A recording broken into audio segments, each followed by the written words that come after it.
구슬낭자의 한. 경기도청이 어디 있는지 아세요? 경기도에서 인구가 제일 많은 성남시라고요? 천만에요. 바로 수원시랍니다. 수원이란 도시의 역사는 참으로 오래되었다고 합니다. 신라 시대 때부터 있었으니까요. 신라 때 수원의 이름은 수성이라고 했습니다. 고려 때는 수주라고 했고 조선 시대에 와서 비로소 수원이란 이름을 갖게 되었습니다. 그런데 정조 때 조선의 도읍을 수원으로 옮기려 했다는 사실을 아는 사람은 아마 거의 없을 것입니다. 지금의 수원 시내에 있는 수원성이 그 증거물입니다. 정조의 명을 받은 좌의정 최재공은 수원의 성 쌓을 자리를 둘러보고 나서 성의 이름을 화성이라고 붙였습니다. 수원성을 화성이라고 한 데에는 그만한 이유가 있었습니다. 수원 근처 화성군 대안면이라는 곳에 나지막하고 널찍한 화산이라는 산이 있었는데 원래 수원이 있었던 곳입니다. 지금의 수원시가 팔달산 아래로 온 것은 수원성을 짓고 난 후입니다. 화산에는 애틋한 전설 하나가 깃들어 있습니다. 아주 먼 옛날의 일이었습니다. 언제부턴가 화산의 옥천이라는 샘물가에는 구슬이라는 예쁜 처녀 하나가 길손들에게 물을 떠주고 있었습니다. 이야, 그 처녀 참 예쁘기도 하지. 그런데 무슨 사연이 있길래 길 가는 사람에게 샘물을 떠주지? 아무 대가도 없이 말이야. 글쎄 말이야, 무슨 사연이 있겠지? 무슨 사연? 예끼 이 사람아, 내가 그걸 어떻게 아나? 그렇게 궁금하거든. 직접 물어보지 그러나. 그럴까? 구슬이를 본 사람들이라면 누구나 이런 의문을 가졌습니다. 그러나 사람들이 사연을 물으면 구슬이는 그저 방긋 웃기만 할 뿐 아무런 대답이 없었습니다. 옥천 샘터에는 날이 갈수록 사람들의 발길이 잦아졌습니다. 갑자기 샘터에 사람들이 들끓는 이유는 예쁜 구슬이를 한 번이라도 더 보기 위해 찾아온 사람들이 많았기 때문이었습니다. 보기만 해도 사람들의 기분이 좋아질 정도로 구슬이는 정말 아름다웠습니다. 그러나 문제가 생겼습니다. 동네 총각들이 농사일은 하지 않고 매일 샘터에서 구슬이를 훔쳐보았기 때문입니다. 총각들이 손을 놓자 논밭은 온통 잡초로 가득 찼습니다. 동네 노인들이 참다 못해 총각들을 혼내기도 했지만 그때뿐이었습니다. 한참 일을 하다 보면 총각들은 어느새 샘터로 달려가서 넋을 잃고 구슬이만 바라보고 있었습니다. 도저히 말로 해선 안 되겠군. 강노인, 우리 부사님께 가서 이 사실을 밝히고 구슬인지 뭔지 아는 처녀 아이를 당장 쫓아버리세. 그거 참 좋은 생각이야. 결국 마을 노인들이 떼를 지어 수원 동원에 몰려갔습니다. 아니, 노인장들 어쩐 일이시오? 수원 부사는 깜짝 놀라면서 물었습니다. 부사 나으리, 당장 옥천 샘터에 있는 구슬이란 처녀를 잡아 혼을 내 주십시오. 그렇지 않았다가는 마을 농사를 다 망치게 생겼습니다요. 처녀가 마을 농사를 망치다니? 노인들이 수원 부사에게 자초지종을 설명했습니다. 수원 부사는 그들의 말을 듣고 심각한 표정으로 말했습니다. 듣고 보니 걱정이 되겠소이다. 그러나 저만 믿고 돌아들 가십시오. 바로 조치하겠습니다. 수원 부사는 즉시 부하들을 불러 구수리를 잡아오도록 했습니다. 얼마 지나지 않아서 구수리는 온몸이 꽁꽁 묶여서 수원 동원에 도착했습니다. 구수리를 본 순간 수원 부사는 가슴이 쿵쾅거리기 시작했습니다. 구수리가 소문으로 듣던 것보다 훨씬 아름다웠기 때문이었습니다. 여봐라, 누가 저 낭자를 묶고 오라고 했느냐? 당장 풀어주어라. 갑자기 수원 부사가 호통을 치는 바람에 부하들은 화들짝 놀라며 오랏줄을 풀어주었습니다. 오랏줄을 풀었거든 모두 물러나 있거라. 내가 이 낭자에게 물어볼 것이 있느니라. 부하들이 주위에서 물러나자 부사는 은근한 목소리로 구수리를 불렀습니다. 낭자, 예, 말씀하십시오. 동네 사람들이 난리를 치니 물을 떠주는 일을 중지할 수는 없소. 제가 그런 일을 하는 데는 말 못할 이유가 있습니다. 그러니 부사께서 저를 좀 도와주십시오. 수원 부사는 도와주는 대가로 구수리에게 하나의 제안을 했습니다. 좋소. 단 내 색시가 되어준다면 하던 일을 계속하게 해주겠소. 그렇다면 앞으로 일천일만 기다려 주실 수 있겠습니까? 당신같이 아름다운 여자를 아내로 맞아들이는데 에이 일천일이 문제겠소. 하지만 약속은 지켜야 하오. 수원 부사는 구수리를 아내로 맞아들이기 위해 노인들의 간청을 무시하고 그녀를 풀어주었습니다.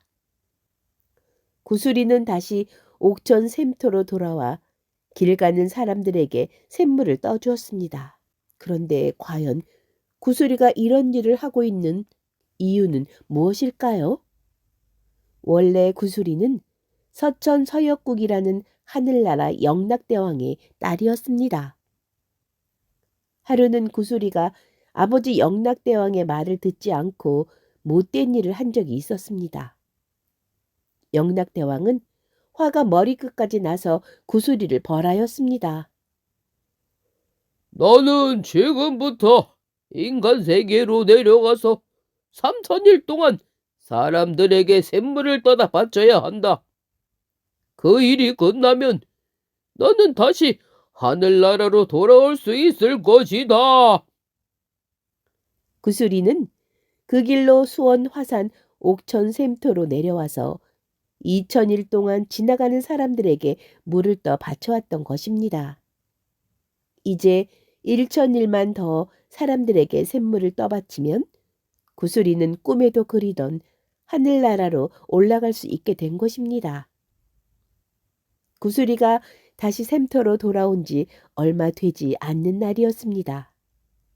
갑자기 샘터에 왁자지껄한 소리가 들리더니 높은 벼슬아치 한 사람이 나타났습니다. 그대가 구슬이요? 구슬이는 떨리는 목소리로 겨우 대답했습니다. 네, 그러하옵니다. 과연 미인이로군. 며칠 후에 왕자 마마께서 이 샘터로 오실 것이니 몸단장을 하고 기다리시오. 벼슬아치는 이 말만 남긴 채 급히 한양으로 출발했습니다.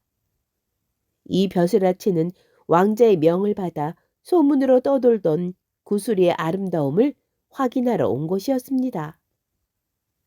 벼슬아치에 의해 구슬이의 아름다움이 확인이 된 이상 왕자는 며칠 내로 샘터로 올 것이 분명했습니다. 놀란 사람은 구슬이가 아니라 수원 부사였습니다. 왕자 마마께서도 구슬이를 탐내고 있다고? 이거 참 큰일이군. 가만히 있다가는 구슬이를 왕자에게 뺏기게 생겼는걸. 수원 부사는 그날 당장 구슬이를 데려와서 동원 별당에 감추었습니다. 그러고는 예쁘게 생긴 처녀 하나를 골라 샘터에 앉혀두었습니다. 구슬이를 왕자에게 빼앗기지 않으려는 수작이었습니다. 그러나 그 일은 곧 탄로나고 말았습니다. 먼저 왔던 벼슬아치가 구슬이가 아니라는 것을 알았기 때문이었습니다. 마마, 소인이 잠시 미인의 눈이 어두워 죽을 죄를 짓고 말았습니다. 동원 별당에 구슬이가 있으니 용서해 주시기 바랍니다. 수원부사는 손발이 닳도록 왕자에게 빌어 겨우 용서를 받았습니다.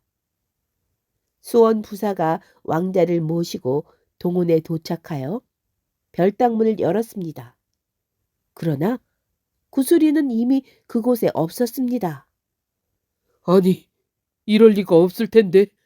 왕자 마마, 제가 틀림없이 구슬이를 이곳에 데려다 놓았습니다. 수원부사는 얼굴이 흑빛으로 변하며 덜덜 떨었습니다. 거짓말이 아니렸다. 왕자를 모시고 온 벼슬아치가 호령을 했습니다. 그러므십시오. 소인이 어느 안전이라고 감히. 이때 왕자가 나섰습니다. 그만들 두시오. 보아하니 수원부사가 거짓말을 하는 것 같지는 않소. 그리고 오늘은 날도 저물고 했으니 이곳에서 묵어갈 준비를 하시오. 알겠습니다, 왕자 마마. 수원부사는 그제야 긴 한숨을 쉬었습니다. 휴, 겨우 목숨을 건졌군. 그런데 구슬랑자는 도대체 어디로 간 것일까? 정말 구슬이는 어디로 사라진 것일까요? 그 궁금증은 잠시 후에 풀렸습니다. 밤 1시가 넘는 시간이었습니다. 잠이 들었던 왕자는 이상한 꿈을 꾸었습니다. 예쁜 처녀 하나가 왕자를 보며 눈물을 흘리는 것이었습니다. 왕자 마마, 저는 별궁에 갇혀있던 구슬이옵니다. 아, 구슬랑자. 그래, 어디에 있다가 왔소? 마마, 전 이미 죽은 사람이옵니다. 죽다니?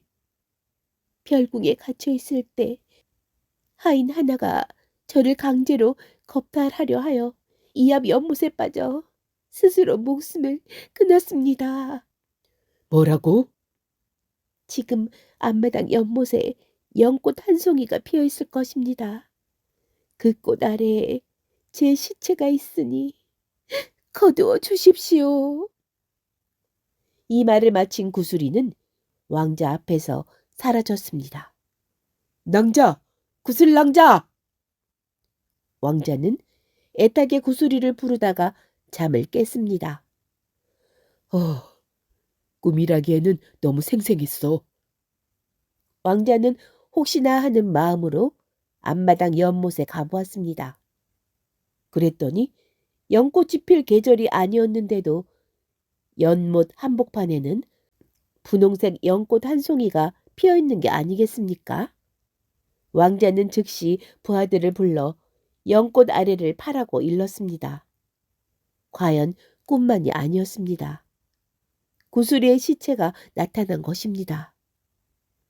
달빛에 비추어진 구슬이의 시신은 마치 살아있는 양 곱기 그지없었습니다. 여봐라, 당장 구슬낭자의 장례식을 준비하라. 그리고 낭자를 겁탈하려 한 하인을 잡아 포도청에 보내라.